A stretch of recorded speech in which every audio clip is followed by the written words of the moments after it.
where we explored economic trends, policy directions, and emerging opportunities. Yet in February as well, we focused on accessing funding and financial discipline for SMEs.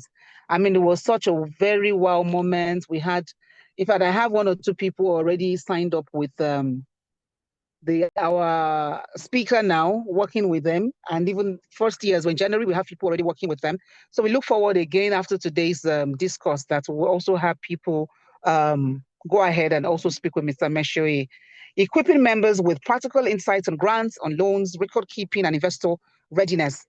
In March, we addressed building a strong and ethical brand, emphasizing the importance of branding, marketing, customer trust, and strong business values. Each of these sessions has been incredibly rich and impactful for those who may have missed any of them. I strongly encourage you to reach out to the Secretariat for accessing the recordings. They remain valuable resources that can continue to guide your business decisions and growth journey.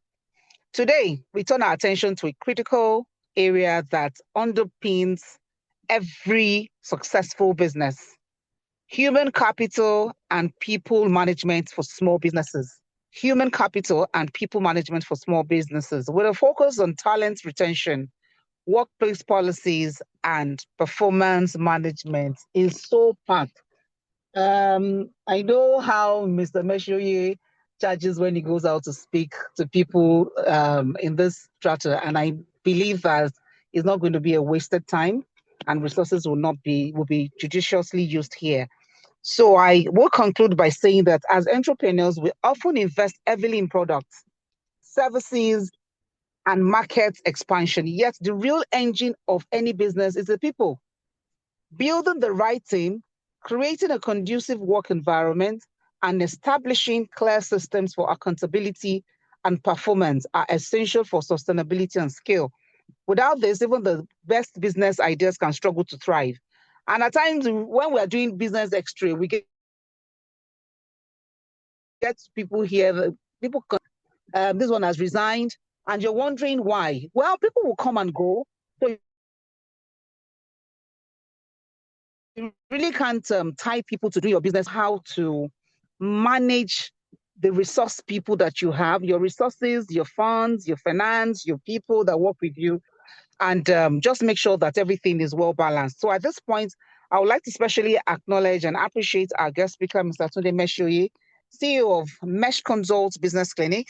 He's not just a highly respected professional, but also a friend of the house who has consistently shown his commitment to supporting and empowering SMEs. We are grateful to have him with us today, and we look forward to the valuable insights he will be sharing. I encourage us all to be fully present. Don't let us be frying plantain or do his work hour right now. Anyway, engage actively and take away lessons that we can immediately apply within our businesses. At New, our commitment remains steadfast to empower, to support, and position women entrepreneurs for lasting impact. Once again, you're all welcome, and I wish us a very engaging and productive session. Thank you, and God bless you. Over to you, ma'am. Thank you so very much, our esteemed VP. Thank you, ma'am. I hope we're all listening, and our VP has actually run us through the step-by-step of each of the dialogue we've had since January. And if you missed any, like she rightly said, it would be nice for you to approach the new secretariat for it, because they are all very valuable to your businesses. And if you look at each one, it's like step after the other, so that you know that at this point, this is what my business needs. As we progress in the year, this is the point we have come to. Thank you so very much, Madam Vice President, representing our President, Mrs. Adefunke Kuyoro. Thank you, ma, once again. So without much ado, I know that our speaker is already in the house. And like our VP said, if you have to go and get this man on your own merit, it will cost you good money. And what you are getting today, you may not have paid for it, but please, let's pin a cost to it in order to say, okay, if I'm going to pay for this, how much more can I actually afford? So we're in a good ride this morning at this dialogue, She Mean Business Dialogue April edition. Before I call on Mr. Meshoye to take on the stage, I would like to read his profile. Please, I want us to kindly listen so that you show that what we are benefiting today is actually a lot more than you can imagine. But the interesting part of it is that your business needs it, and my business also needs it. So at the end of the day, when we take advantage and the value that this session is bringing on board for us and apply to our business, to our businesses, it can only get better. So permit me to run through the profile of Mr. Ayotunde Meshoye. So Mr. Ayotunde Meshoye is an experienced entrepreneur in the downstream sector of oil and gas with focus on sales and marketing of petroleum products such as agro, PMS, and DPK under a company called Topsy Oil Nigeria Limited. And he is the current MD. He's also executive director of Hanosburg Genosnet Network Limited, an oil and gas research, training, and consulting company. He's also a co-founder and executive director in Synergy Trust Nigeria Limited, a new global e-commerce organization. He's also the founder of Mesh Consult, a subsidiary of Abideb Topsy Enterprises, a consulting firm which focuses on leadership, organizational productivity for SME, where he runs a business coaching clinic. He has worked with several SME operators for over 6 years. He's a qualified BDSP associate from Pan-African University and a key partner with Levers Pharmaceutical and Consulting Group, a major organization that focuses on consulting for various businesses for growth and overall success along with pharmaceutical business based on the background of the founder as a pharmacist. He has passion for imparting knowledge and transforming small businesses. He has over 25 years technical and management working experience in different reputation organizations such as Cadbury Nigerian PLC and Facing Healthcare Limited, where he left as a GM in 2010 to follow his dream of becoming an entrepreneur. He's a very versatile and dynamic individual, which made him to work successfully across 3 major industries within Nigeria economy, and these include food and beverages, pharmaceutical, oil and gas. Based on his experience, he has handled several projects and training on sales, marketing, strategic management, brand management, customer relationship, teamwork, leadership, and organizational productivity. He is an MBA holder in marketing and management from Lagos State University, an alumni of Lagos Business School, and a natural goal-getter, as obvious in the profile. He is also a member of Nigeria Institute of Management and an international entrepreneurial organization called EO, with HQ in USA. He is happily married with children. Ladies and gentlemen, on this call this morning, please join me as we welcome Mr. Meshoye for this session. You're most welcome, sir. We're glad to have you at our Dialogue April edition.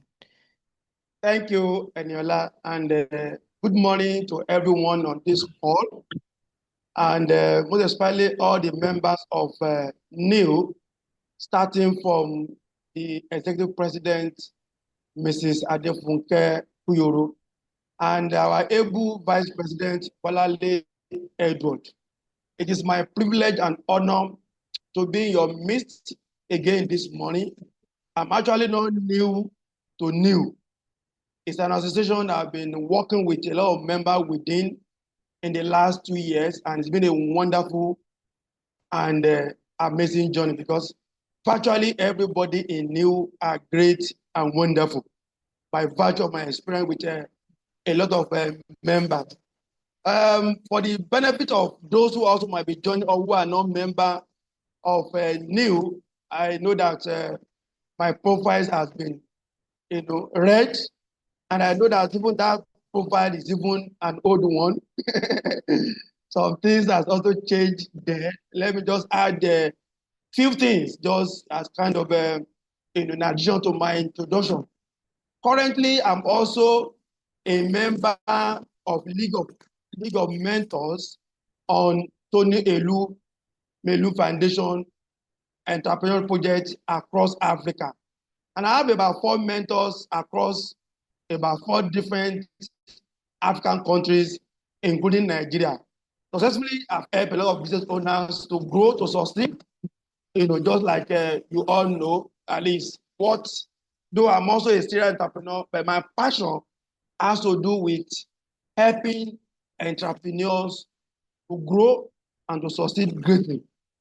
And that's what I've been doing in the last couple of years, besides running my own business. Just like you said, he who that wear the shoes know where it pinches. I run business in Nigerian context, and I've seen a lot, and I see the challenges there. And because what gave me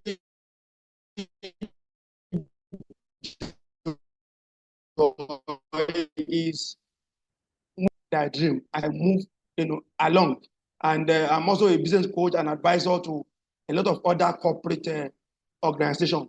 Well, this morning I count it as a privilege and honor to be in your midst once again to share some few thoughts based on the topic I've been given. I want to assure you that I'm not taking for granted. Every time I have an opportunity to impact others, it's also a thing of delight for me. I do that across so many associations. I get, spoken a lot of engagement as a guest speakers. So it's something I enjoy doing. So this morning, the topic have been given to me, I'm going to try and share my slides now so that everybody, I want to see if everyone can see my slides. So let me try and share the slides so that we can kickstart, the program in full. When I got notice to handle this call, I look the topic and I see that it's a very loaded topic, to which it is one of the best topics that every entrepreneur needs to listen to. So, Enola, can you see my slides? I just want to be sure that. Yes, it's obvious. Yes. You can see your slide. Okay, you can see it. Yes. Okay, good. Just want to be sure that we are on the same page so that we can move together quickly. Okay, let me just. Okay, so now if we look at this topic, a lot of thought process has gone into it, and kudos to the executive of NEO for putting this topic together.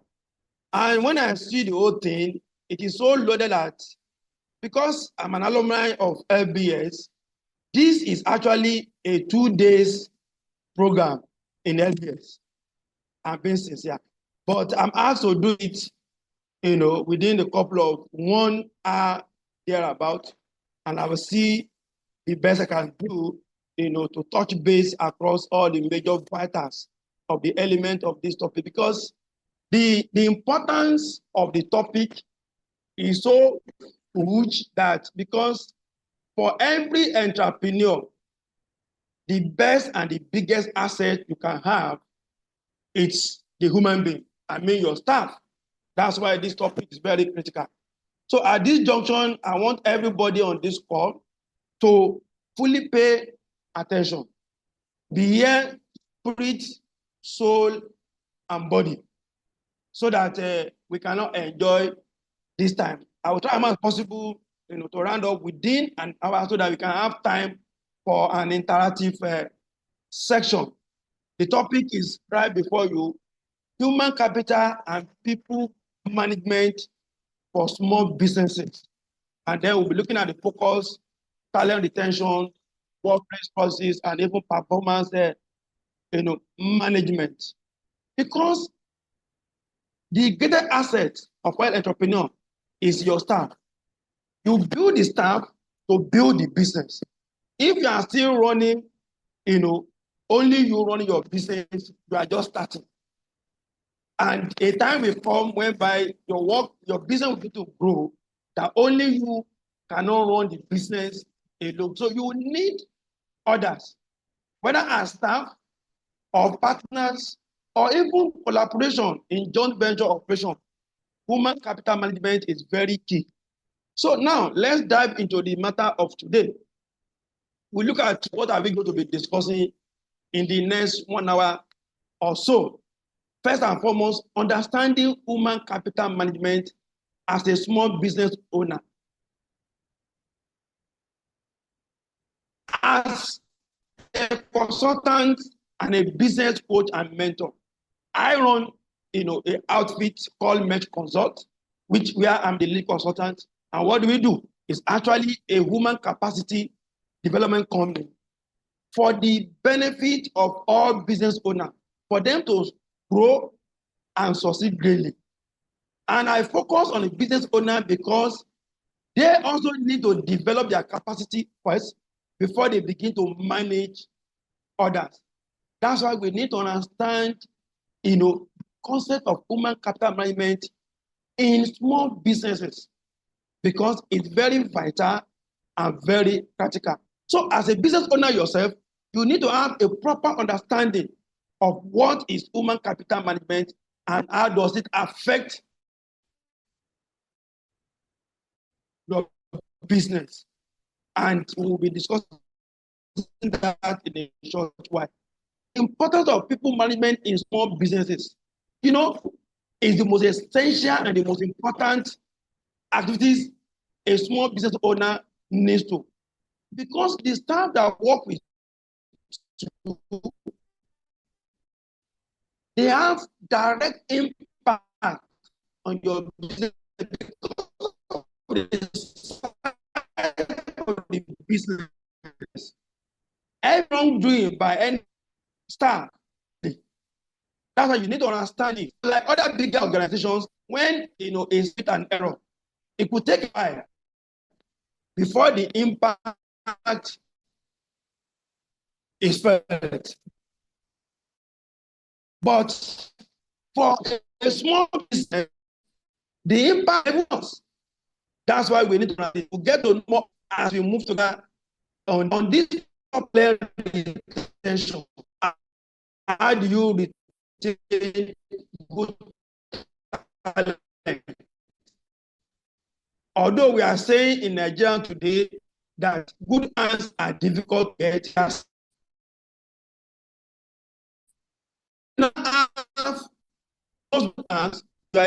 our focus today is how do you retain talent, followed by workplace policies.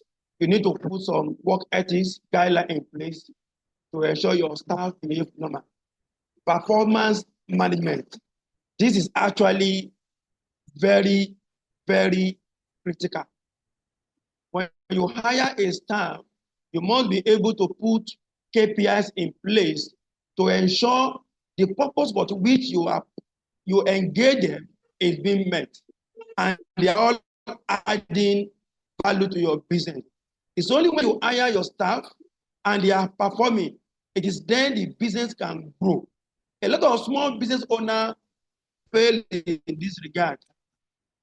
They hire staff, but they don't put proper structure in place to be able to understand and check the performance of their staff.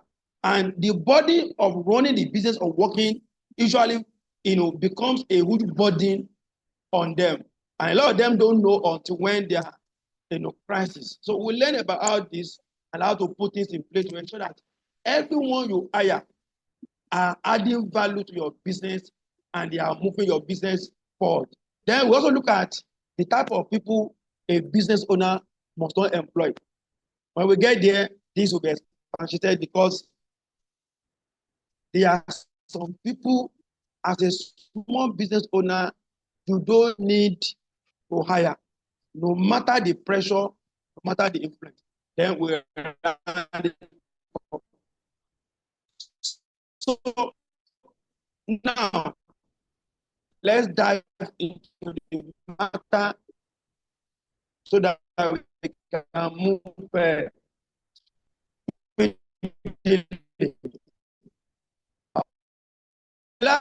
so what is human capital management?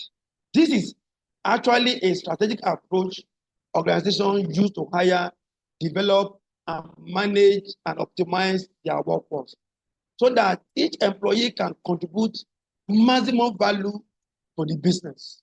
As a small business owner, every staff that you engage must be adding value to your business. We'll get to where components of human capital management, because you engage them. Still, we manage to run quickly so that we're able to tidy up this as quickly as possible. Let me move to the next slide now. The components of human capital management start from workforce acquisition, recruitment, onboarding, and workforce planning. How do you recruit your staff? And when you recruit staff, also, there's what we call onboarding. When you are recruiting staff, I want to lay emphasis on this: hire for purpose and ensure that every staff you are engaging, they fit the purpose for which you needed them to. It is very common among a lot of small business owners to hire on a lot of sentiments and other non-business principles, value factors, which actually has affected a lot of business owners. And I'm going to be emphatic on this, that is a no-no. Because you will get to know the implication of doing that as you proceed on this journey. And also, when you recruit a staff, there's what we call onboarding. Although people thought it's only big organizations that are on board. No, even if your staff is just 2 or 4 or 6, when you engage a new staff, having explain clearly his roles and responsibility, you introduce him to the rest of the staff working with you. What is your role? Who is he reporting to? Even if he's going to report to you directly, other staff that are working with you, let him or her know the function and the role they are playing, because all of them have to work together as a team to move your business forward. And that is very important. A lot of small business owners face in this regard. They just hire somebody and the next day the person is working. And other staff begin to ask, who this person are? It's our new staff. He just came in, we just engage him and he will be doing this. That is wrong. Properly, the person must be taken through the culture of the business, your value system. You need to understand, because you don't know the background is coming from. So every organization has their own culture, and every staff must imbibe that culture to achieve the dream and the vision of the business. Then we call workforce management, which includes payroll, benefits. Every staff must know what accrues to them, what benefits are they getting from the company. Compliance to labor laws, this is also important as a small business owner, because if you run foul of the law, you have some funny staff that can take it to court legally. For example, if somebody, in a small business, if somebody made a mistake or committed an offense, the labor law says the person must be given a minimum of 3 queries before being fired. We have seen a lot of small business owners who have contravened that law. It's just because you don't have a very stubborn staff that can take it up legally. Some fire indiscriminately, some out of even temperaments. That, okay, you are fired, and that's the end of the job. Or your HR writing, there are some laws that you need to understand even as a business owner to comply to avoid unnecessary issues. Time and attendance of tracking. Every business has a resumption time and a closing time.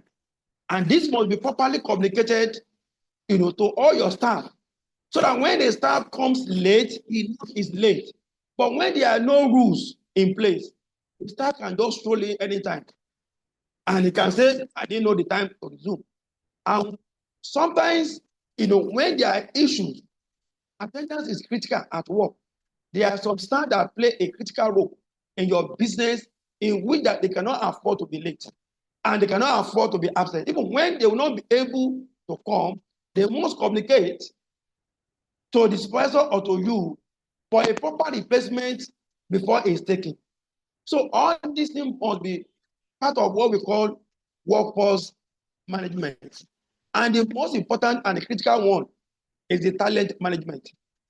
Although it's a known fact, due to the Dakpa syndrome, good hands are very scarce now.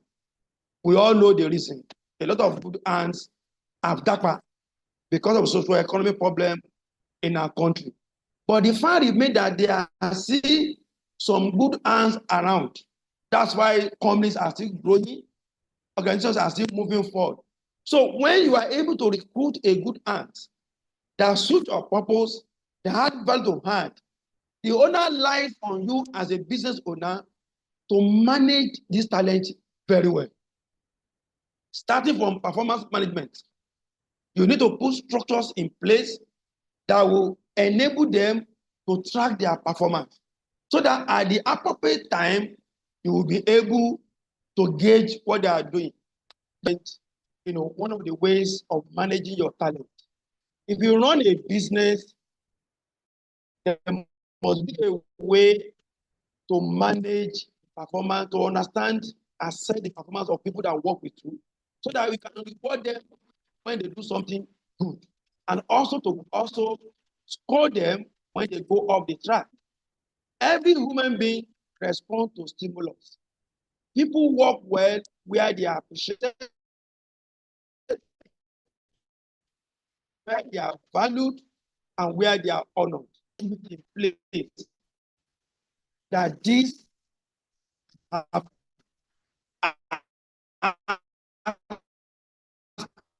of managing talent of anyone that works with you. You must put an opportunity as a small business owner or to bigger training house. Even you can call them one day when you see anything on YouTube that you know to help them. You can ask them to sit down and learn it.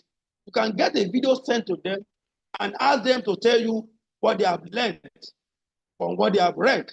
As a small owner, you have to run in a manner that you minimize your operational cost. Because some people think until when they are able to send their staff to a training school. No, you don't have to wait. As the business grows, you can explore other opportunities. There's also a leadership development. When somebody is working with you, they must have a clear path of the growth where they see themselves in the next 3 to 5 years. If this business is growing, we have these spaces I will create. You will also move up. When that is clear in their head, they will also be able to have a dream ahead of becoming higher in hierarchy, working more closely with the business, adding value. I've seen a small company that started with a staff of just about 4. Today, the company has grown big and they employ in thousands. And those 4 guys that started with the company, they are all at the level of directors at this period because they see the vision ahead that, okay, as we grow, all these spaces will open. We employ more people. As we employ more people, we also will move higher. So that will be a propelling force. So staff that are dedicated and committed. But when that system is not in place, then it can lead to frustration. There's some people that think, I'm just working, nobody put. There are times some people work in an organization, you see them grumbling. They are just working, nobody has what they are doing, nobody values them. Everybody has innate desire to advance, progress, no matter how small what you are doing. And if it's not recognized, a little precision. So the next thing that those people, they will begin to look for other organizations to work with. So as a business owner, you need to understand this very well along your your journey. So now let's move to the importance of people management in small businesses.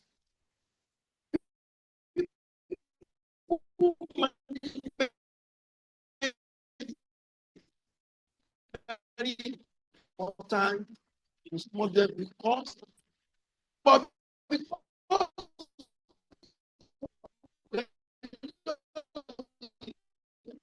very small insights. If you have in your team, it works backward. Really, if that behavior, and unfortunately, if that person is within the sales force or somebody who take care of customers, that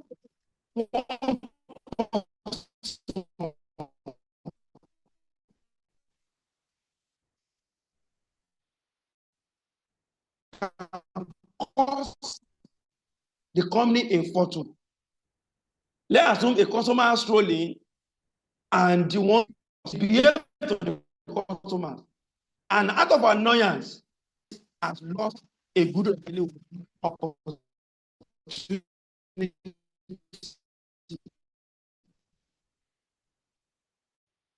That's why it's very important to lose revenue. So every business owner, you must be hand-on in managing your staff. You must not allow anything to be taken for granted, because the human being around you are the major asset of your business. You can have the best of equipment, the best of system, best of strategy, the best of ideas. If you don't have the right people, the right team to implement your idea, your strategy, to advance your business will go nowhere. That's why across the world, the best and the important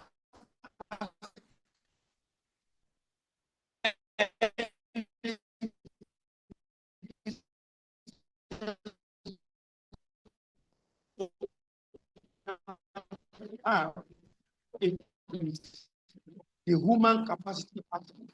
That's your staff. That is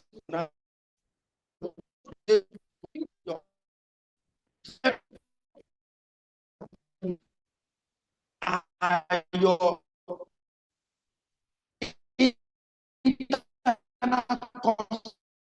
customers, and they should be properly treated. Like I was saying, other benefit of managing performance is on the direct impact of the day. In turn, it will show in the way they handle your business. It will show the way they respond to customers. It will show the way they attend to all this. Taking ownership personally. I read it a couple of years ago. When your staff begin to take, your business as if it is their own, they will work with you to drive the growth, work to beyond you. That's the owner of the business. You might be the original owner. When you have good staff, they put beyond your imagination and vision. That's why it's very important to manage your employee very well.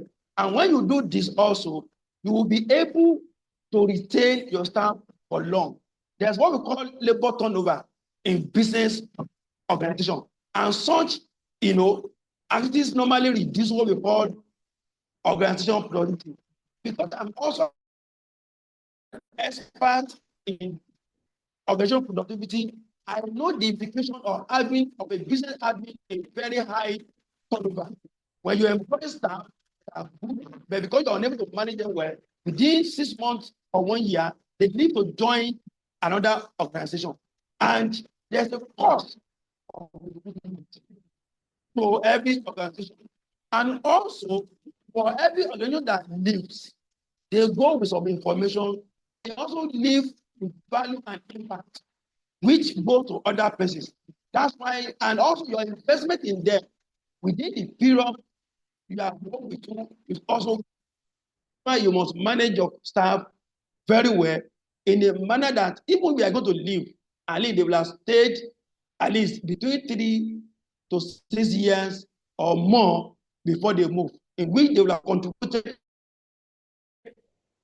and add value. Hello. Sincere apologies, trying to get Mr. Mishoye to come back on the call. I think his network is pretty bad and he's trying to, it was in the moment of trying to put off the camera that things actually also go off again now with him. So please, let's just exercise a little patience. It's called, I'm sure he'll be back on shortly. We're trying to check the back end to be sure that it comes back quickly.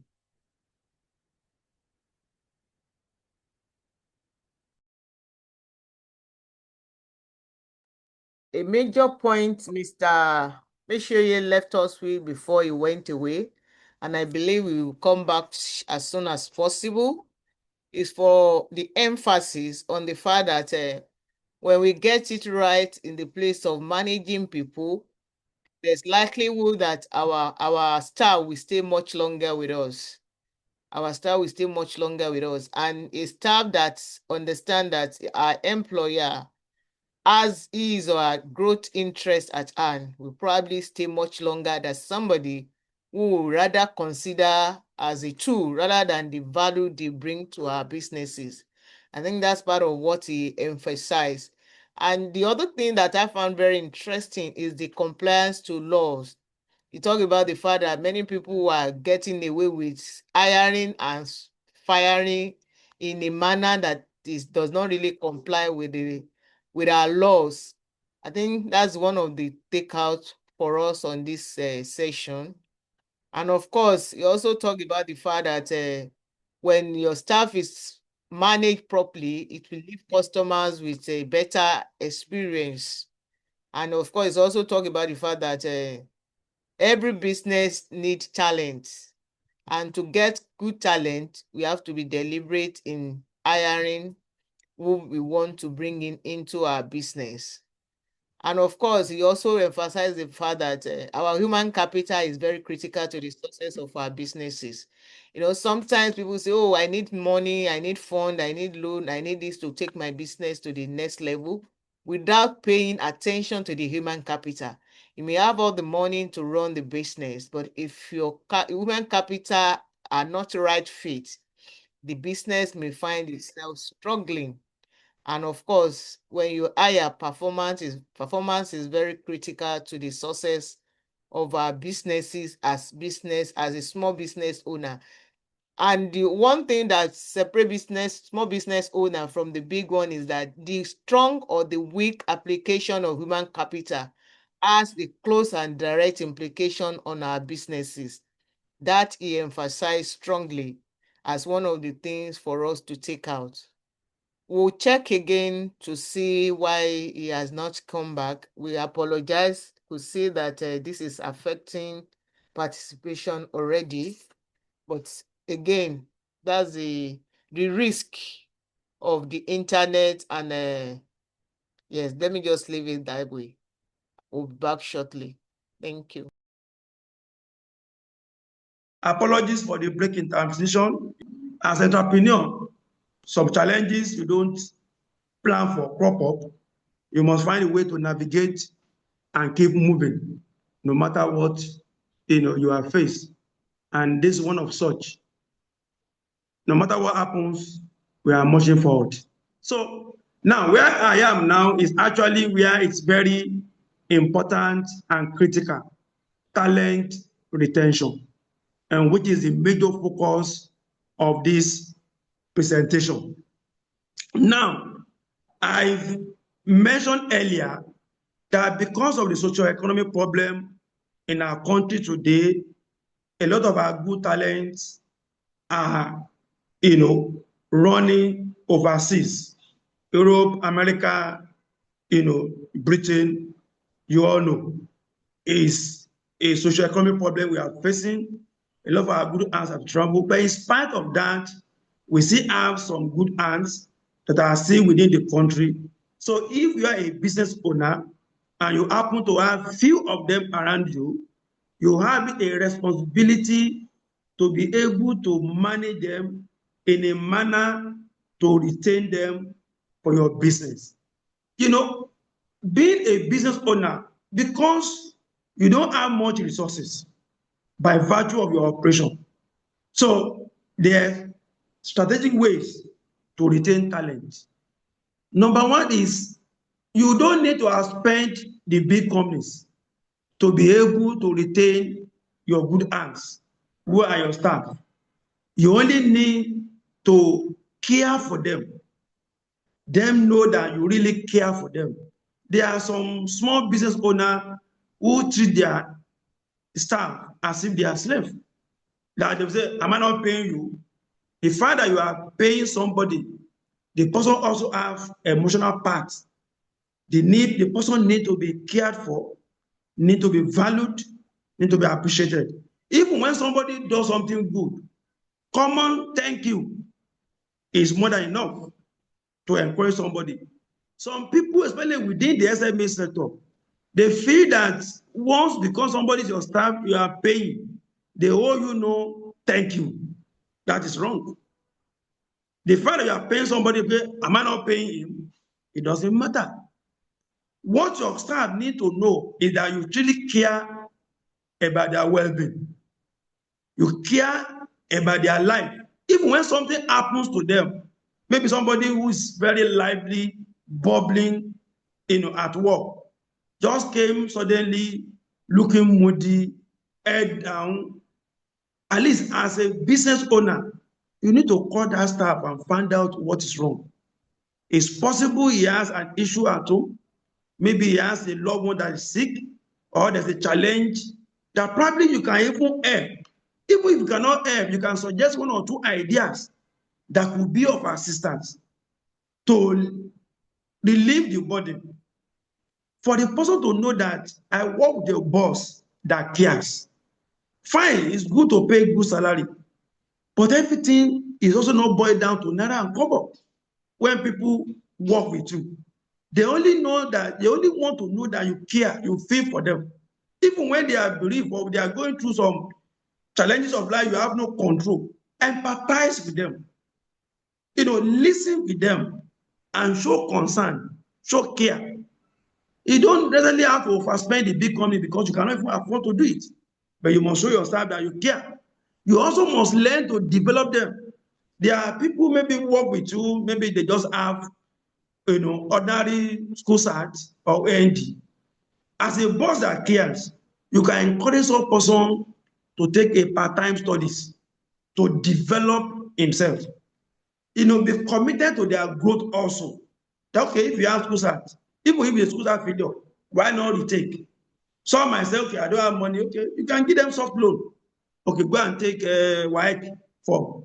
Sit down and pass. When he pass, encourage him. During my corporate years, I did a lot to so many guys around me, especially all those our cleaners, those tea boys who just have school cert failure and they are doing menial. Look, go and retake your WAEC. And I asked them to go and do part-time. A lot of them went to Lagos Poly. And today, they have advanced in their career. Instead they see me in public, they say, Lord, oh God, we are very grateful. Thank God for your encouragement. All those stuff. You don't know where they will be tomorrow. When you develop your staff and it's growing, they are also be committed to your growth. They might have an idea that can turn your business greater than you can ever imagine, because they will now see a need that this business can grow because my oga care for me. That's one of the ways to retain a good hand. Don't say because you are paying your staff and you are doing this and that, you don't care about their living, what they are doing. There are times your employee could have an accommodation issue. Maybe landlord just throw him out due to one reason or the other. At that period, you step in, see what you can do beyond, it's possible his salary at that period might not cope. Okay, don't worry, I cannot do much, but I can support you in this one. this one, at least beyond the ordinary things you know you can get. Because at that critical moment, you will never forget you. And that's one of the ways to retain talent in your business. Also, other thing to consider in order to retain good talent is like when you are hiring, hire for fit, not just for skills. There are people, especially this is very common among business owners, especially women. And thank God, the bulk of people I'm speaking with this morning, you guys are women. You are the one that usually employ with sentiment, especially the Christian folks. Somebody sent by my pastor, though you need an accountant, and the guy read the beside me, but it's very good in accounting. And just because it's coming from your pastor, you say, okay, we'll be able to cope. At least he is very good at accounting, though he did beside me. That is a no. It is wrong. As a small business owner, you hire what fits. Not only for skills, but this purpose, I need somebody who is a major in accounting, who can do everything accounting and outside, not just managing. And that person will work effectively, it will be effective, it will be efficient, and it will add value to your business. Because everyone working with you as a business owner, they matters. Because your staff are not many, they are few. So there's always a straight and direct impact of all employees, whether rightly or wrongly. If you hire a wrong staff, you will see it will show. You now have to be carrying the burden because you'll be complaining the job is not effective, and you'll be looking for ways out, and the buck stop at your desk. And the same thing is that when you hire a disgruntled staff, not because it's a relations, he just come to work, do as he likes, that business will not move forward. Then, as a business, offer a clear growth opportunities. There's no any human being anywhere in the world that want to be stagnant in career. So even when your business is small, it doesn't mean it's going to be small forever. Sit them down that this is the vision of this business. Let's work together. If you can achieve this, we'll move higher. Today, everybody might be on the same level, working and reporting to the MD. But when the business begins to grow, structures begin to come in place, hierarchy comes, reporting line comes, they see themselves in the picture. Vision is so powerful that if everybody can buy into the vision, they will drive the growth. And that's how to retain good talent. There's some people who are very creative and ingenious that when they can see the picture clearly, they will work themselves out and achieve it becomes a reality. So they will now join hands with you to drive your vision so that they can also fulfill their career goals and objectives. Everybody has career goal objective, where they want to be. The reason why people change job is when they see themselves, okay, I'm working in this place, I'm stuck. No promotion, no growth, nothing. They will move to a better organizations that they can have a good career plan. Even if it's not visible, you discuss with them, you let them know this is the vision, this is the clear growth we are moving.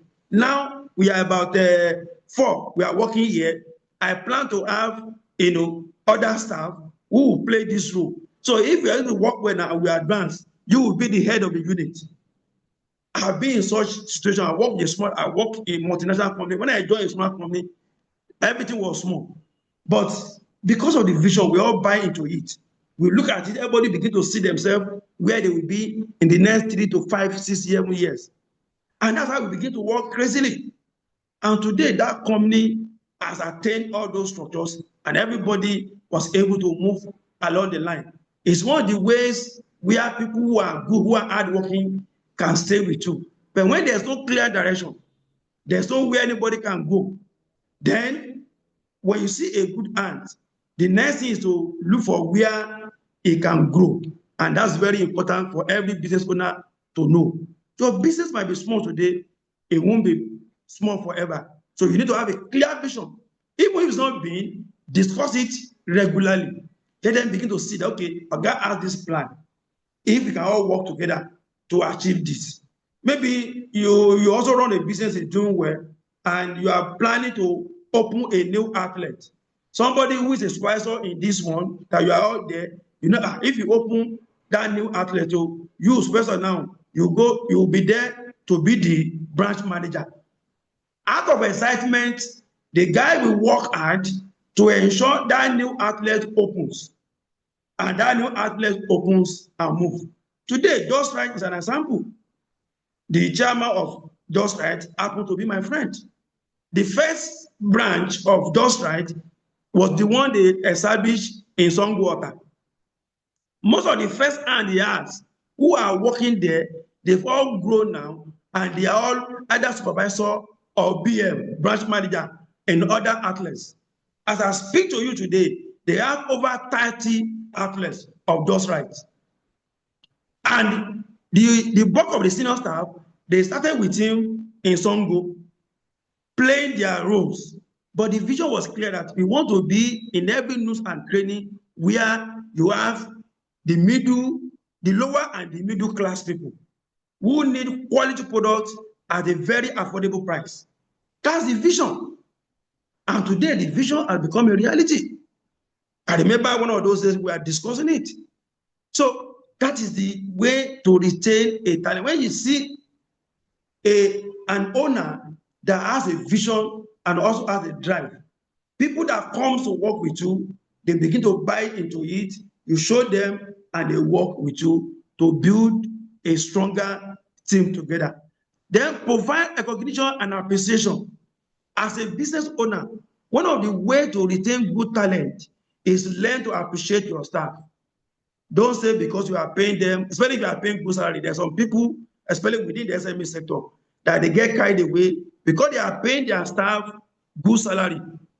They just don't care. Even if they work their ass out, is it not being paid? They work for money. No. When somebody put an extra effort, appreciate. Even common thank you is enough. And when something did something that's remarkable, you can even write up an official letter of appreciation to the person to be put in his file. People appreciate that they recognize my contribution in this company. It makes somebody, to drive higher in terms of their commitment. It makes an average staff to become extraordinarily productive because he knows that every extra effort is recognized and appreciated.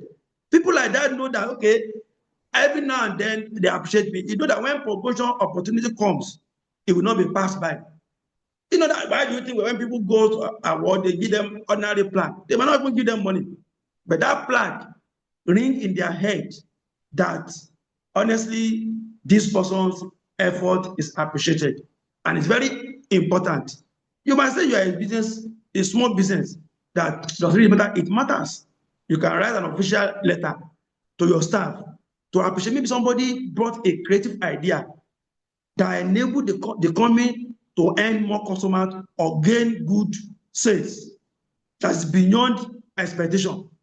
That thing needs to be documented. And some company, they do, employee of the month. It's a way of encouraging and motivating staff. Everything you can do to motivate your staff, it will help them to stay longer within your business. They know that you appreciate their value. Some bigger company does that. Even small companies are doing that now. Employee of the month, the best customer care staff, all those. You can define all manner of system and strategy to recognize and appreciate your staff. When you do this consistently, it will help you to retain good talent. Good talent want to stay where they are valued, where they are appreciated, where they are encouraged and motivated to be the best they can be. There's no human being that is very useless. Everyone has potential in them. It takes a good leader, a good boss, to bring out their good potential and make it, add value to the business. Another way of retaining talent in a business is to offer flexible working mode, especially in this era of Gen Z. When you employ them, they want a flexible working environment. If you know within your business, there's possibility of allowing some of your staff to work maybe 3 days in a week or 2 days at home. Since the COVID era, the mode of work has changed drastically. Like you all know, people work, have remote jobs. They can work at home and still deliver their value. So some employee might say, okay, don't worry, just give me 1 or 2 days. Let me work from home. I will still deliver. Then just give him responsibility you need to work on and allow him. Such made them happy. That means they are in a flexible environment whereby they can explore and they can work well. It's been their privilege rather than being caged. Gone are the days when you have to be in the office Monday to Friday, 8 to 5 or 6 to perform or deliver. Technology has advanced now. Some people don't even get to office and they work better. Except some areas whereby you have to be present critically by virtue of your operation or the role you are playing. But where there's opportunity for you to have a flexible working mode, allow it and really enhance productivity and to help your staff. So let's move as we go together, on this course. The next we are going to be looking at is workplace policy, which actually can be referred as code of ethics. Every organization must have the rules and regulations guiding them. There must be a code of ethics. There must be a way and manner of conduct that every staff must behave. And workplace policy is actually a written guideline that explains how a business expects its or employees to behave and how certain situations are handled. That's why you see some organizations that are big, when you are employed, they give you handbook. They call it staff book. That staff book contains the code of ethics, the rules, the regulation, and the culture of the company. How you are expected to behave, including the way you dress. When there are no rules that is clear to staff, staff can behave anyhow. And as a business, your employees' conduct matters a lot. The working hours, the leave, the dress code, the use of company properties, especially some business that has company like vehicles. Because of the nature of your business, probably you have a vehicle that a staff can use to run the work. There have to be rules of engagement to know that, okay, this vehicle, some allow their staff to take the vehicle home. Some say, okay, use this vehicle for all businesses, but before you close, drop it in the office and drop the key with the security. Some company will say, okay, you are allowed, maybe by virtue of your level, maybe as a manager, you are allowed to take it home, but you take care of the fueling, whether weekends, unlike some big organs, in some big organizations that, they are allowed to use it weekend, during the week, both for personal and for business, depending on your level. But all those things are contained in the staff book, which is code of ethics. So as a business owner, even your business is small, put it in black and white. The code of ethics, how I want my staff to behave, the rules and regulations, everybody will know, including dress code. In this day, you see some people in an office environment, they dress as if they are going to club or they are going to parties when there are no rules. But when there's a rule in place, you know that you cannot dress like this and come to this office because you have been told. And when you go against the rules, you know there are sanctions. So workplace policy is very, very important. And it will help a lot of small businesses to know, to ingrain the culture of discipline, productivity, and good behavior in the working environment. And this will also translate into how they think of the staff, their customers. That, okay, these people, they are well behaved, they are well dressed. All this helps a business owner to work properly and to achieve their set goals. When the staff knows that in my company, these are our rules, we don't do this. There's a company that doesn't allow their staff to go and eat outside. You know, they have a staff canteen. Some, if you don't like the food in that canteen, you can go out. And some allow staff to go out, but they put period. That, okay, break time is 30 minutes, and you must not go beyond 30 minutes. Some are 1 hour. So all those, but if you say, okay, go on break, and you didn't put the stipulated period or time that's allowed, somebody can go for 2 hours.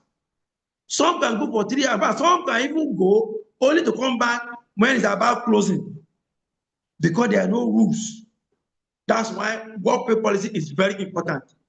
Break is 30 minutes.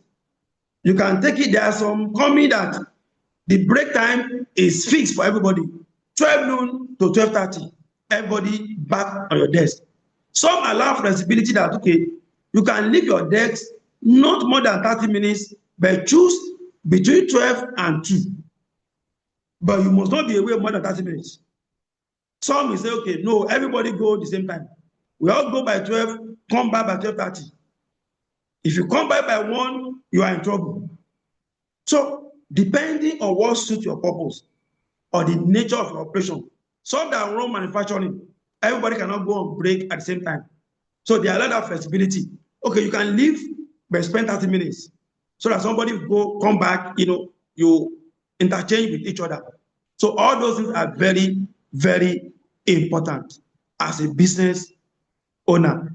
The benefit of workplace policy is to protect you legally. When you put rules and regulations in place, you know what your staff can do at certain times. You know certain things that cannot be done within your staff. You know the timing that staff will resume. You know the timing they are closing. So you can monitor things properly. And to ward off unnecessary legal issue, it reduces conflict and misunderstandings. When your staff knows that, okay, break time is 30 minutes, they will not go above it. Whoever tried that, you know that is looking for trouble. So there will be no conflict. Every staff understands this. Somebody who runs a shift, you know that, okay, in a manufacturing setup, by 6, you resume. By 2, you close. Somebody take over from 2:30, from 2, run it to 8, like that. Everybody has a clear way of behaving, of handling operations. It also improves professionalism. When you have workplace policy in place, it makes your people to be efficient and to be effective. They will become professional. They will dress well. They behave well. They attend to customers in a polite manner. I know of a business organization within the SME sector that is their policy and rule of law that whatever any complaint from any staff regarding their product or services, the first is that we are sorry, ma, we are sorry, sir, we'll look into it, we'll get back to you.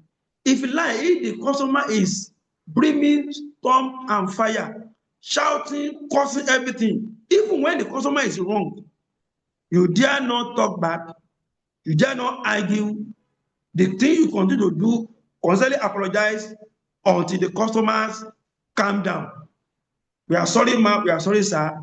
It is not deliberate. We'll look at it, we'll investigate, and surely we'll rectify it. Sorry about that. Some customers have come back to re-apologize when they see that they are the one that's at fault. And they appreciate the manner the staff behaved. Some company staff will take upon themselves when they see that the customer is wrong. They begin to argue and fire back. And you can lose that customer out of annoyance. And this is what workplace helps to do. It also saves time and mental energy. It also reshapes your business culture. Your people will be well dressed, they'll be well mannered, just like the one I just explained now. Because a rule in that company that whatever any customer says or does, even when the customer is wrong, beg, apologize. If you have to kneel down or prostrate, just calm down the customer until he's able to listen. When I listen, sir, your complaint is noted. We'll look at it, we'll work on it, we'll get back to you. We apologize for any inconvenience, and it's not deliberate. So there's no way you can attain that posture. Even if the customer is angry, temperament, that it will not calm down. And when he now comes back to his senses, he will know that this company has a good business culture. The chances is high that that customer will want to come back. He will not go. But when you are trying to justify that the customer is wrong, maybe it's obvious that the customer is wrong, is making a faulty acquisition, and you now take it upon the customer to argue and to make it feel that what he's saying doesn't make sense, you might win the argument and lose the customer. And that's not good for any business progress. What you should do is everything, your actions, your behavior that will enhance the growth of the business. And such action will not do that. And that's very important. So now let's move to a very important aspect of today's focus, performance management. How do we manage the performance of your staff in a manner that it will add value to your business, it will maximize their efficiency and their effectiveness? Am I still audible? Eniola? You are audible, very audible. Okay, I just want to be sure that we are on the same page together. You can see that this strategy has worked. Only that you might not be able to see the slides, but you get the slides later, just to be able to keep moving. So now, on the performance management, as a small business owner, the components of performance management is, first and foremost, set a very clear expectations for all your staff. That's why every staff you engage that will be working with you, let them have a clear roles and responsibility written and given to them. It's very important. We see a lot of wrong things happen within the SME sector, whereby somebody will just, employ somebody without a clear roles and responsibility. Maybe just have a need, you employ, you'll be doing this and everything. And as a small business owner, let me add this together. When you write their roles and responsibility, put it might be the last paragraph, and any other assignment, any other job that can be assigned. I've seen a staff that took his boss on for this, that this assignment is not within my roles and responsibility given to me. And although we might say that it's your boss, but some staff are stubborn. And he has a point that is not within my responsibility. So in a way, to protect yourself as a business owner, especially a small business, because the nature of a small business owner is that any staff sometimes can be called to do others' job when occasion demand for it. I know of a small factory that is, belong to one of my clinic, that one day they have a huge demand. He has to call the accountant to drive the bus to go and deliver goods to a customer. The customer ordered for a good worth about 2.5 million, and the sales manager just went to deliver for a customer. So they have a surge in demand. Now the boss just called, okay, Mr. Aki, please, this customer needs this product urgently. And they said, once we bring the goods, it will transfer 2.5 million. Will you now want to wait for the manager to come? He just called the accountant, drive and go. Some staff can be reasonable and will not mind, but there's some staff that are very stubborn. And when it becomes argument, you might say, it's not my responsibility. Definitely, accountant is not a salesman. But such can happen within a small business. Somebody can be deployed. It's not a regular every day, but it will happen occasionally. That's why I normally, tell, those who register for my business clinic in the course of our session that every staff that work with you maintain a close and good relationship.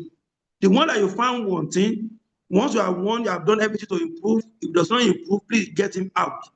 Because when your business begins to grow, there might be a need for somebody to overlap some responsibility, especially if it's something you can quickly do.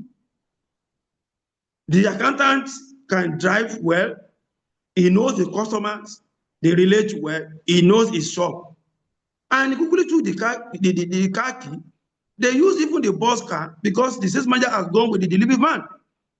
They were able to meet the delivery. The customer pays. Everybody was happy. Because the guy is an accountant. If he didn't go, he will have messed up the entire thing. He can say, I'm an accountant, I'm not supposed to be a salesperson. That's why I said, look, as a small business owner, when you engage anybody, after written all his main responsibility that you employ him for, put it at the last place and any other assignment that can be, given, so that it's there. That's one of the ways for a business owner to protect himself outside legally, because some staff can also be funny and stubborn and troublemaker. So when you bring, did you see this one? Maybe it's not my, okay. What of this say? He said any other assignment. And that assignment is at your prerogative as the business owner and the boss. You can appoint it to go and even bring somebody, to stay at the gate and open gate for the delivery vehicle that's coming in. Because it's just temporarily and occasionally. Some people can be very stubborn. So you need to guard against that. Monitor work and results. When you are a boss, you give somebody responsibility, ensure you monitor it. When your people send you reports, read, comment, but if possible, engage them further. The moment your staff knows that when they send report to you, you don't read it, they are human beings and they watch you, including your back. They watch your body language more than what you say. If you don't read the report, you'll be rest assured that you will not be getting quality report. After a while, the report start getting to fail. We are just writing this report. A guy doesn't read it. So let them know that you read their report. Sometimes occasionally engage the report with them. Can see this report, how did this happen? How do you get? Offer idea. You encourage them to write the report and better one next time. And then when you get assignment, monitor their results. When somebody is doing well, you might not necessarily need to wait till the end of the quarter before you do appraisal. As a small business owner, you can do appraisal every week. Okay, last week, what did you happen? What happened? How many did you produce? What and what? All the assignments I give you, how far have you gone? Indirectly, you are doing appraisal. Because if you give somebody about 5 assignments that which should be done within Monday to Friday, and by Monday during your engagement with him, out of the 5, maybe he's only able to do 2. You know he didn't do well. Maybe he's struggling to do 3. He has tried, but not good enough. The one you can appreciate is starting from 4 and above. And let it be clear that I don't like this performance standard. Anything below 4, it will not help our business. Once you maintain that stand, that discipline, it will rub off on the staff that I'm working with a boss that does not like laziness. So it will up his game. And that's the way, to manage performance. That's the way to encourage productivity. As a small business owner, your productivity must be at the topmost level, because the survival of your business depends on how productive your business are. And the productivity of your business depends largely on you and all your staff, because it's a collective responsibilities. Only you cannot do it alone. That's why you hire them. And when you hire them, you didn't hire them to just form the number of staff or to warm the bench in the office. It's to add value to your business engagement in one area of their engagement, to move the entire business forward. And when that area is clear, then you have the responsibility as a business owner to monitor and ensure everybody does what is called to do. And whoever is not pulling his weight, don't hesitate to sanction, to discipline. And if the person is not improving, you have the power to let the person off your payroll. I will explain that in details when we get ahead. Some people you don't need to employ. Then developing employees. When you manage performance, it also helps your staff to develop themselves. Because when somebody is performing below expectation consistently, and you are hammering on him, if that person is a serious-minded person, if he's not lazy, he will do something to improve. Because if we want to impress you,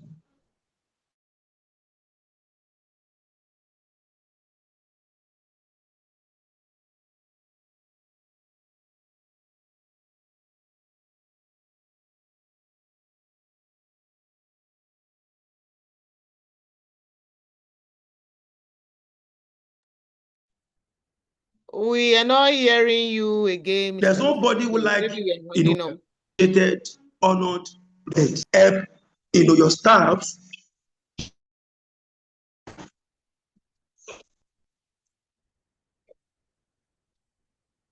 Hello. Yeah, I'm saying that we should be rounding up now.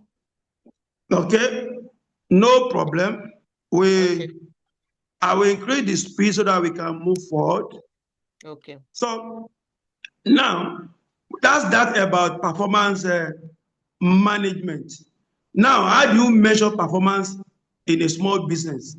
Most importantly, you must set what I call KPIs, key performance indices. This helps you to manage, to monitor what your staff are doing and be able to measure their performance. You measure their output to justify their activities. There's difference between productivity and activities. The two are not the same. You must put structures and systems in place that will enable you to monitor the performance of your business so that all your staff can contribute meaningfully to your business. Good performance management is very good. Why is it good? It increases productivity of your business, reduces conflict, improves accountability on yourself and people that work with you, help you to retain good talent in your business and make your business grow sustainably. Now, towards the end, the type of people a small business owner must not hire. I lay emphasis on this because some people hire wrongly and it costs them fortune. Don't hire anybody with negative attitudes. There are some people that when you are giving them responsibility, the first thing you hear from them is to give you excuses why that thing cannot be done, why it's not successful. People like that have negative mindset. They don't get things done well. Once you notice them, get them out quickly out of your business. When you give somebody an assignment, at least let him try to show that he's trying. Don't hire anybody that lacks integrity. Integrity is an essential commodity in business management. When somebody cannot be trusted, don't hire him. Once you know, it can even cripple your business. Such person can make a way, they can default the company when they cannot be trusted. And don't hire anybody that's not ready to learn. Knowledge is continuous. The day we stop learning, that day we start that anybody doesn't show willingness to learn. And in today's world, for your business to grow, both the business owner and the staff must engage in continuous learning. Just like what we are doing this morning. Everybody here is a business owner in one way or the other. We have come to learn, to enhance what we are doing. So if you have a staff who is not showing any willingness to learn, please fire him. Now, on the final note, as a business owner, never, I repeat, never hire anybody you cannot fire. Thank you and God bless. That's the concluding part, and I will listen to every questions or comment, then we can call it a day. And before I round up, for the purpose of those who might be joining this call who are not member of NEW, we run a business clinic where we assist business owners to provide practical solutions to various business challenges. We also assist business owners to source for funds for growth and for expansion. But currently, we are running one that will be helping some business owners at a very wonderful interest rate of 7% for about 5 years to pay back. It's one of the things we do in our business clinic We have a lot of members within our clinic that are doing amazingly very well. Some are still yet to come on board, but they need, because every business owner needs a business coach. A business coach is an accountable partner to assist to navigate challenges. One single decision made wrongly by a business owner can destroy a business entity. And one business decision made wrongly can shoot your business higher. And it's not good for a business owner to be the one thinking and doing everything himself or herself. You need somebody who can bounce up your idea with, that will assist you, see what you don't see, and be able to guide you and navigate the challenges. The Nigerian business environment is very challenging and highly volatile. So I give kudos to everyone on this call who is running one business or the other. You are doing a great job. I'll see you at the top. Bye for now. I await all your questions if there's any. Thank you, and God bless you all. Thank you so very much, Mr. Pioye. Can we clap? Can we show our appreciation? Can we do that with emojis? Thank you so very much. We appreciate your time, the knowledge, all that you have poured out for us at this session today. Thank you so very much. Our series today is talking about human capital and people management for small businesses. And Mr. Major, you have been able to deliver optimally for us this afternoon. It's been a time well spent. Thank you so very much. So we're going to be taking question now. I won't be doing just let's go to the question because of our time. Do we have question? Please, if you do, kindly indicate with your raise of hands. If you have question. Much appreciation session. Thank you so very much. That is coming from Mrs. Ronke. I cannot pick the surname now, but we really appreciate that. A great session at that. Thank you so very much. Do we have anyone that wants to ask question directly? I have two here already from the chat. You can also drop it in the chat box if you do not want to ask directly. Thank you so much for those clapping that is coming in for Mr. Mishoye. Thank you so very much. And I must appreciate everyone who is still on this call at this time. By our time, normally we ought to have ended it now, but it was because of the break in transmission that brought us to this point, and we're going to be wrapping up in a short while. Despite the network challenges, he gave his best. More grace, sir. Thank you so very much for that encouragement. Thank you. So, Thank you. do we have any question? Okay, so I have two questions here. So, please go ahead. Okay, the first one says, how as a small business do you acquire the right skill while ensuring competitive remuneration? I believe that question is clear. Or should I take it again? Can you take it again, please? Okay. How, as a small business, do you acquire the right skill while ensuring competitive remuneration? I guess that's what this person is saying, that how do you balance getting the right fit for your business while also looking at competitive remuneration? Yeah. So the second one says, can compensation be structured to include varying components? Can compensation be structured to include varying components? That very component is not mentioned, but I want to believe that maybe you understand the question. Yeah, I got that point. Let me handle the first one, that, to get the required skill and still be able to balance remuneration. Fine. Let me say this clearly. As a small business owner, you know your earning capacity and you know what you can afford. At the stage of your growth, you will still see some staff that can fit into the role you needed to grow your business. You can now venture to train them more when you bring them on board based on the amount you can pay. Because as a small business owner, don't go and pay beyond your capacity. You will struggle. eventually you lose the employee. So employ based on capacity. Look at what the major key things you need. At least you know your business first. Have the skills. When you engage, you can even see the person down. That okay, this is what we can afford to pay now. But as the business progresses, it will be, increased. There are some staff like that, when they see projection and sincerity, they work with you with their skills to grow. But this is very important. When the business grow and results have been shown, don't deny them what you have promised. Ensure you live up to your promise, because there are some business owners, when the money begin to come, business begin to grow, they forget the promise. They now begin to dribble the staff until the staff begin to get disgruntled. That's very important. But don't pay beyond your capacity to avoid crisis with your employee. Thank you. Then the second question, can you come again with the second question so that I can attend to that? Okay. The second question says, can compensation be structured to include varying components? Of course, yes.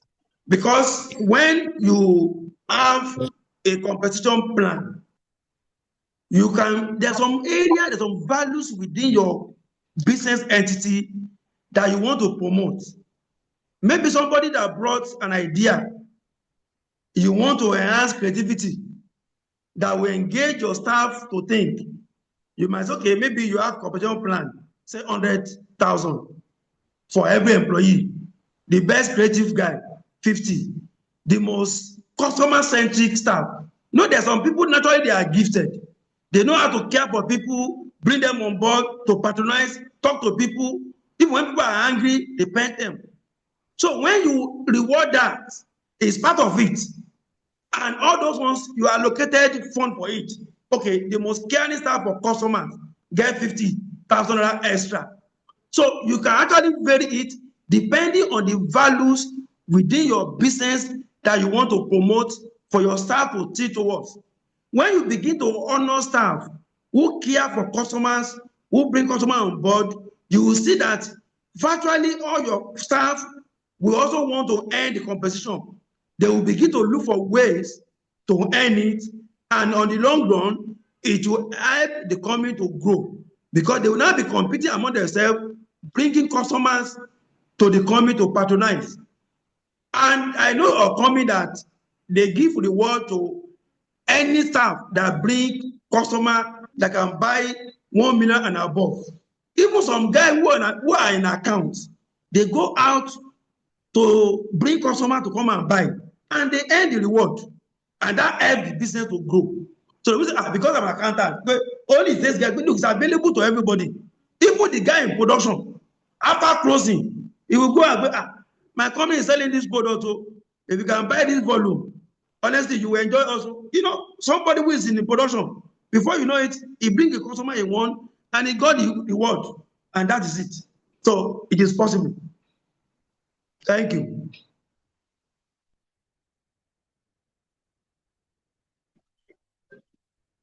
Any other questions? Thank you so very much. I was actually speaking, I didn't realize I was muted. So there are two other questions here. Then okay, call it a day afterwards. So the first one says, from Madam Ronke Bawanda, I hope I get it. Yeah. Says some staff don't take the feedback of query gracefully. They become disgruntled even at the first instance. Some also start acting like victims and start spreading negative energy. What should employer do? Did you get that? I got that question clearly. Okay, let me take the second one. Or you want to answer that first? Let me answer first that one. Go ahead. As the boss of the business, the buck stop at your desk. And because you are also the leader, you are the one to dictate the direction at which the company goes. When you see any behavior that is not healthy for the business growth, you have the right to call the staff to correct. And any staff that feel disgruntled, all you need is to monitor the staff, warn them that this, what you did, is for his own benefit and for the benefit of the business. If the staff become disgruntled and begin to say negative things, all you need to now keep that staff at a close watch and warn him no more than twice. If he refuses to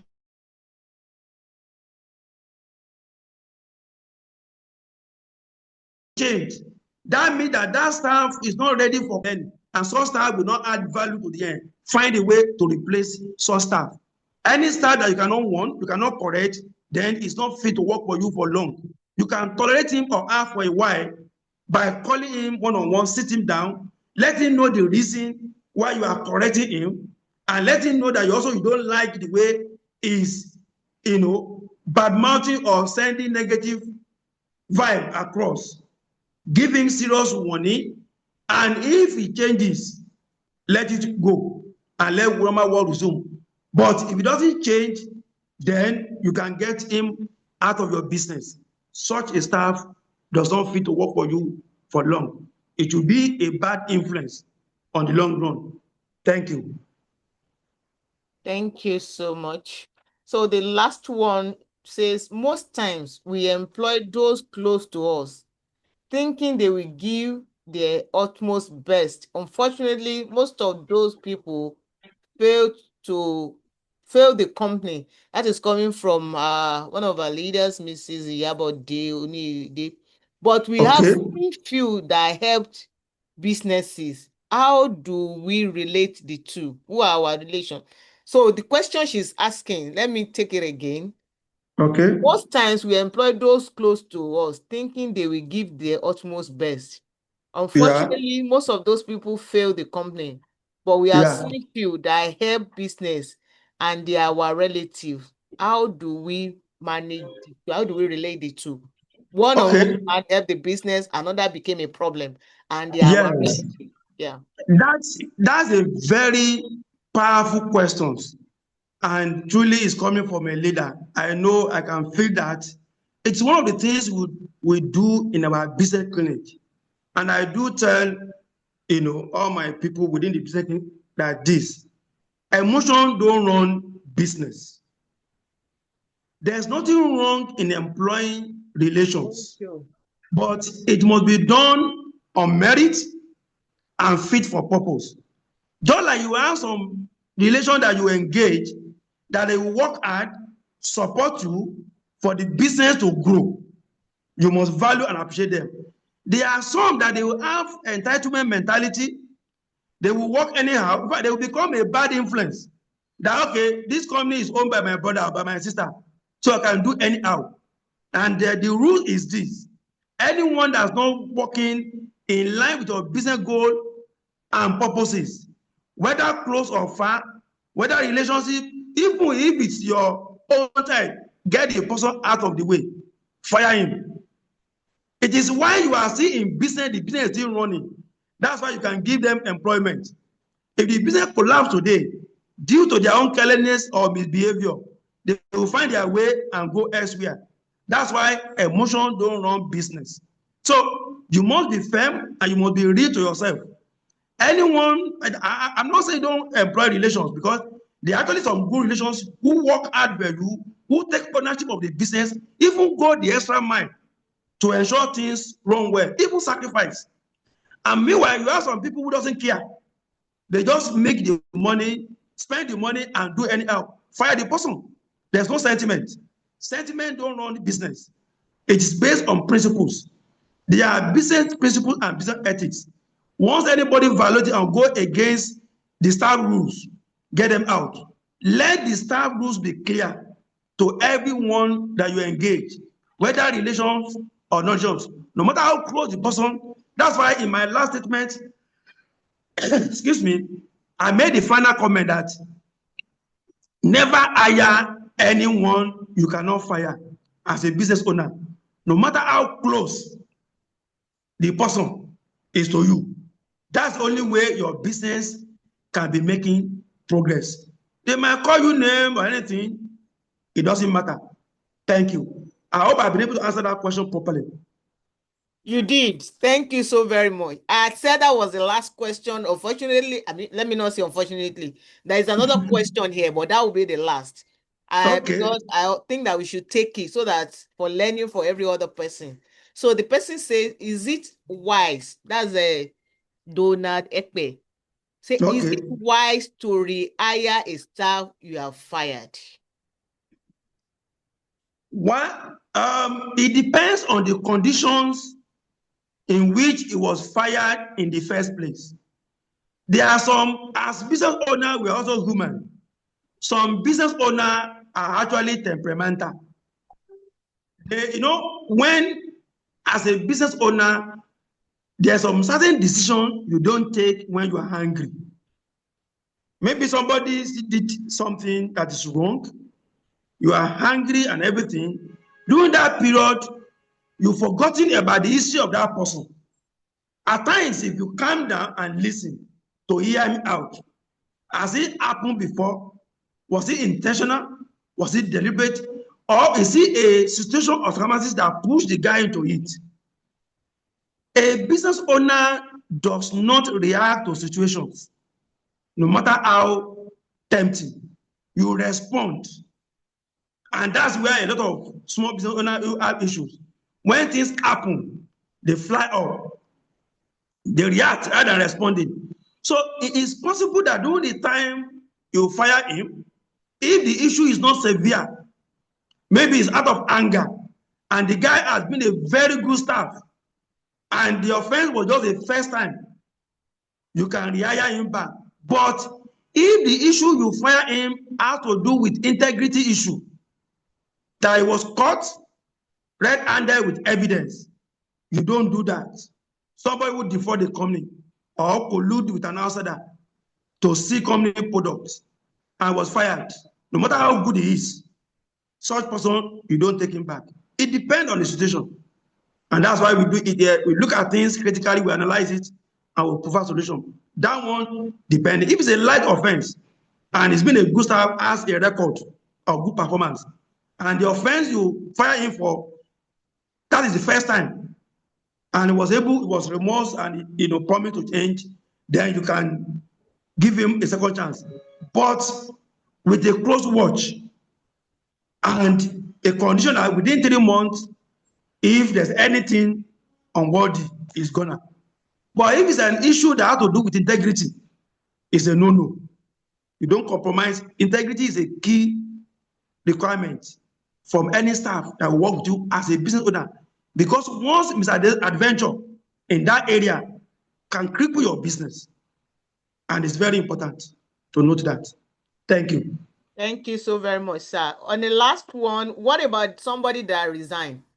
Can such a person be reinstated as well? Or can we be When somebody that resigned, purposely there may be a reason. It's possible the person probably got another job and he thought he would get, the land is greener there. Maybe on getting there, he now see that the land is not as green as he thought. And since you are not the one that asked him to go, and if the person is actually a good performer, because there are times when a staff exits, it gives an opportunity to hire somebody better.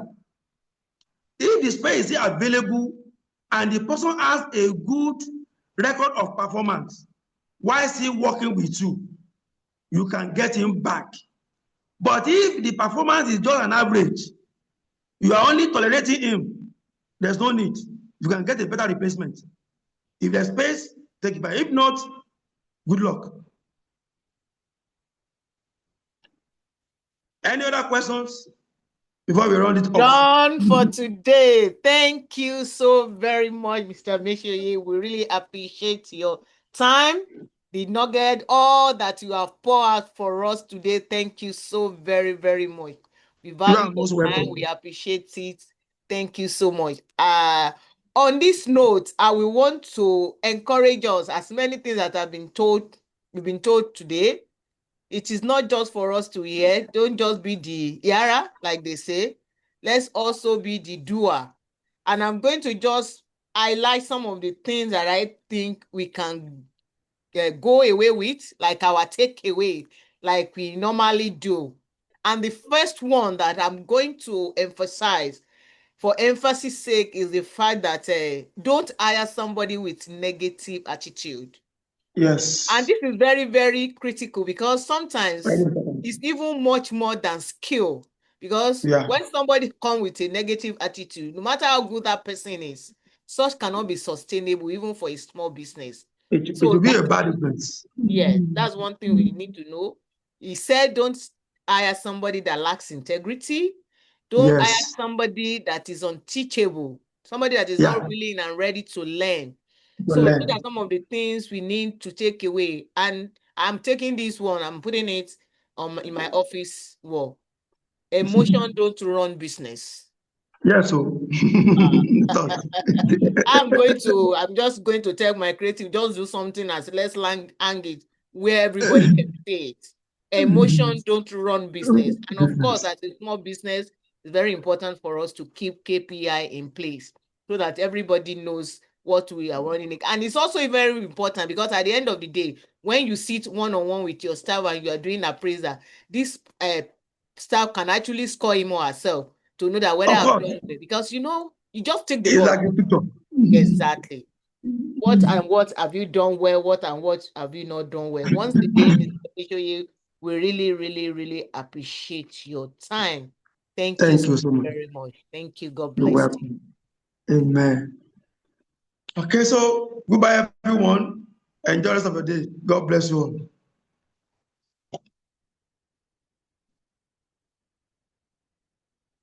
Did you hear me, sir?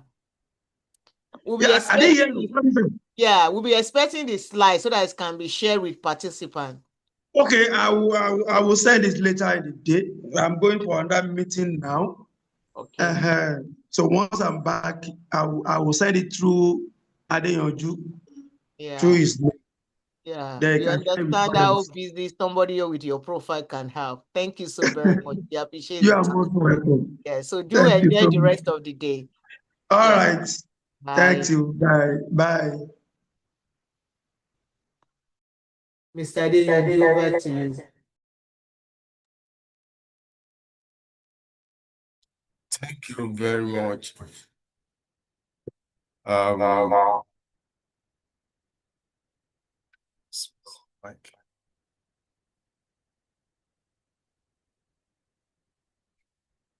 Thank you very much, everybody.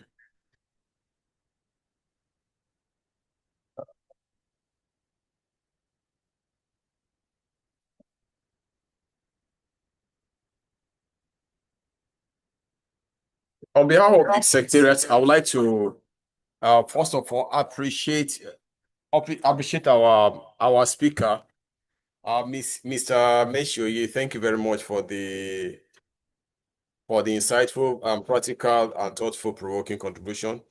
Your time, your expertise, and your passion, have truly enriched us, and we are grateful for the value you have added to us and even to our businesses. We say thank you very much. We are not taking this for granted, and we hope that when next we call you, you'll be there to hit our call.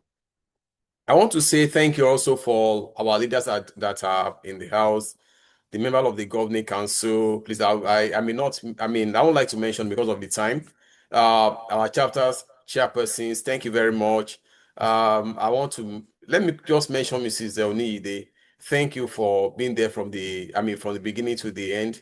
Also, Mrs. Shitu, thank you very much. I really, really appreciate you. Members of the National Executive Council, we say thank you very much. And I would like to appreciate our moderator, Mrs. Denelawayowa. Thank you for the good job. We pray that God Almighty will increase you more and more in Jesus' name. So as we conclude, we trust that the knowledge gained today will not just remain with us, but it will be translated into meaningful action and positive impact. We'll start seeing the results in our businesses. So once again, I want to say thank you for being part of today's session. We look forward to see you next month. Thank you. Have a wonderful day.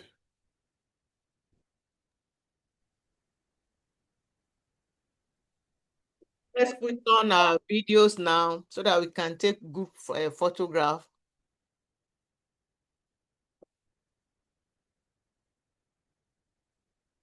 I can't see the video switch on.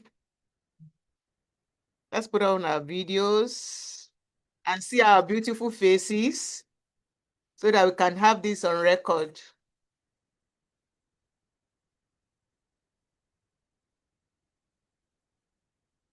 Am I audible? Yes, we can hear you.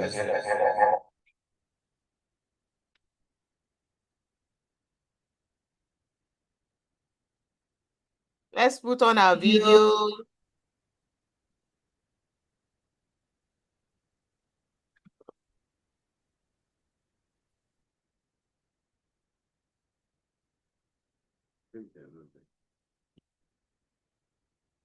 Can we please put on our videos so that we can take photograph before we call it a day? Thank you.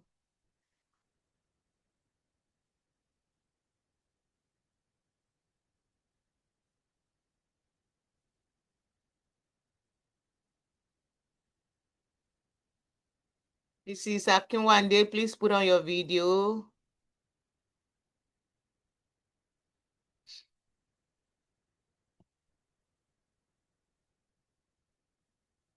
Okay, I want to believe the picture has been taken. Thank you so very much. Do enjoy the rest of the day. God bless you.